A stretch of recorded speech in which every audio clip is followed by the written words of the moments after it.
This story is a string of words statistically generated by an AI, large language model, and its veracity has not been verified. Such groundless output is referred to as hallucination.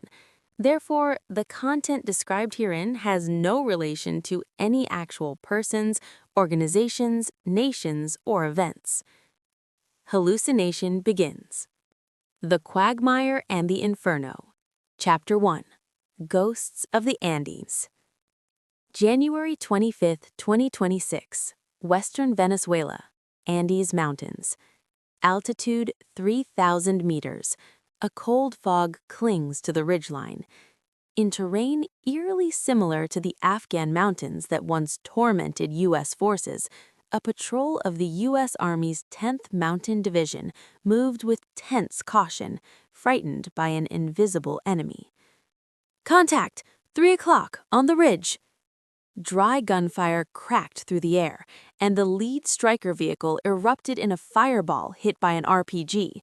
The attackers were local guerrillas armed with Russian Kornet anti-tank missiles. They adhered strictly to hit-and-run tactics, vanishing instantly into the labyrinth of caves and dense jungle.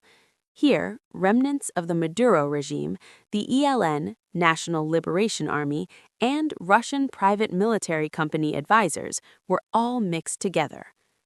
Ivan, a Russian military advisor, peered through his binoculars from a ridge kilometers away and whispered into his radio with satisfaction. "Good. We don't need to defeat the Americans. We just need to kill their sense of security." The directive from the Kremlin to Ivan was clear: create a second Vietnam.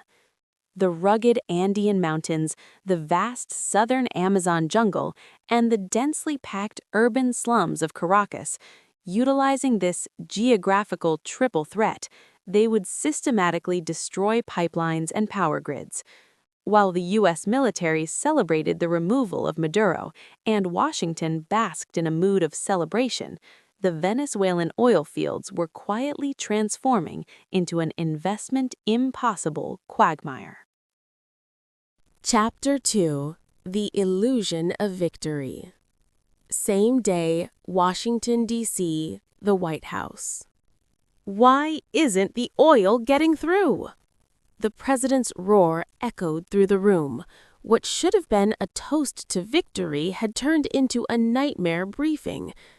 "Mr. President, it's impossible," the national security advisor explained, his face pale. "Venezuela's terrain is a living nightmare. Protecting the entire pipeline network would require a troop commitment on the scale of the Vietnam War.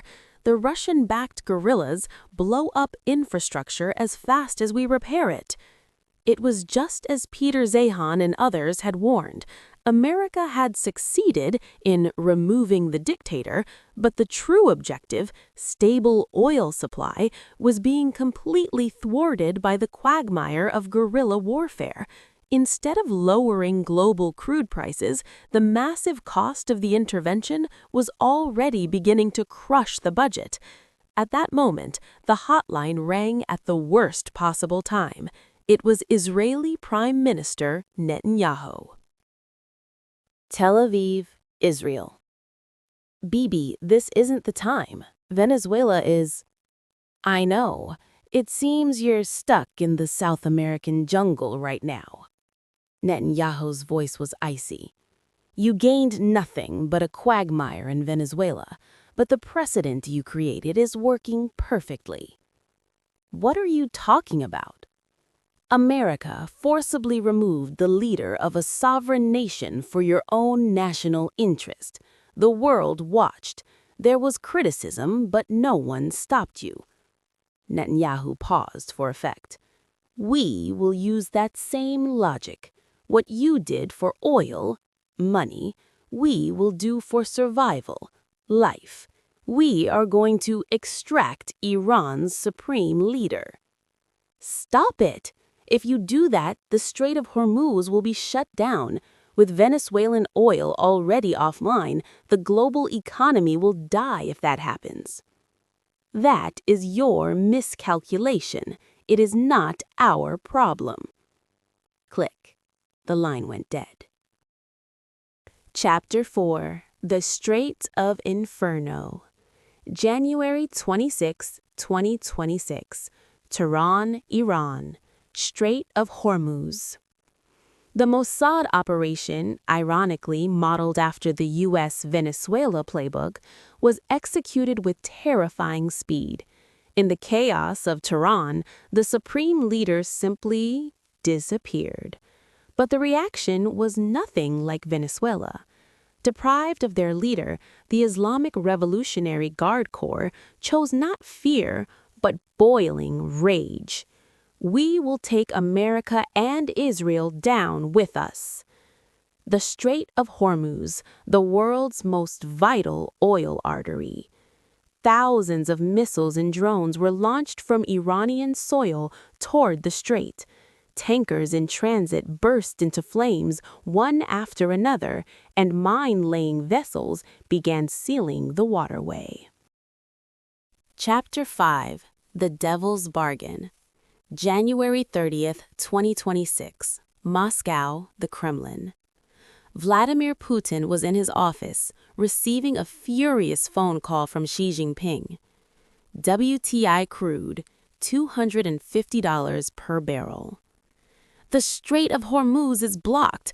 Our tankers can't move. China's energy reserves will only last a few weeks.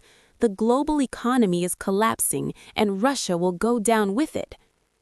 Putin quietly interrupted Xi's near-screaming voice. President Xi, why so pessimistic? Is this not an opportunity? What? It's simple. Until now, India has been buying our crude cheaply, refining it and reselling it to the world for a profit. That route has stopped due to the blockade and sanctions. Putin traced the ESPO pipeline, Eastern Siberia Pacific Ocean Oil Pipeline, on the map before him with his finger. We will divert everything that was going to India directly to you. Through a land pipeline, neither Israeli sabotage nor the American fleet can touch it. The entire volume? To us? Yes. With the Middle East burning, we are the only country in the world capable of powering your massive industries. America is drowning in Venezuela, and the Middle East is a sea of fire. But the Siberian valve is right here. Putin smiled coldly. However, the price will be market rate, $250. Still, it's cheaper than your factory stopping, isn't it? After all, we are comrades. He could hear Xi Jinping gasp on the other end of the line. It was the moment China capitulated to Russia's energy hegemony. Epilogue. The Joker's Joke. Flashback, January 15, 2026, immediately after the Venezuela operation. Mar-a-Lago, Florida, USA. President Donald Trump, gazing out at his golf course, gripped the phone in high spirits. Vladimir, did you see it? The Maduro thing. It was a beautiful operation, wasn't it? This is peace through strength. On the other end, Putin responded in his usual calm tone. Yes, Donald, it was a very bold move, including the disregard for international law. Law? When you win, that's the law. Gas prices are going down, the people are loving it. Trump laughed, cracking a joke to liven up the conversation as he always did. Hey, Vladimir, why don't you go ahead and extract Khamenei in Iran? It'd be easy for you, right? Then the Middle East would be quiet too. World peace. Ha ha. Putin was silent for a moment, then laughed quietly. That is an interesting joke, Donald. I will consider it. Immediately after the call, Moscow. Putin hung up the phone and looked at his aide with eyes as cold as ice. Did you hear that? That man said kidnapping Khamenei is the path to peace. Mr. President, that was just Trump's style of joking. I know, but the fact that the American president desires it, that is useful. Putin immediately ordered another line opened, the hotline to Tel Aviv. Connect me to Netanyahu. Tell him this: I heard an interesting story in my call with Trump. It seems he wishes for the Iranian leader to disappear. Present, spring 2026. In the Oval Office, Trump held his head in his hands. The TV screen showed news of crude oil prices exceeding $250, riots erupting across the U.S., and his approval rating plummeting to single digits. Why? Why did Netanyahu go rogue? He ruined my plan.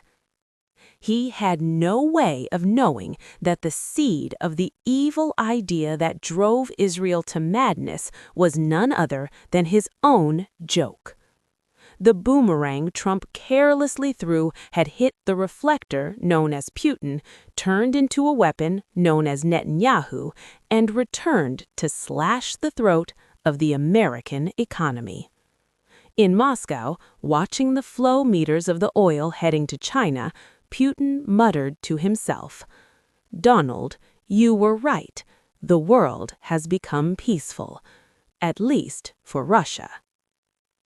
Hallucination ends.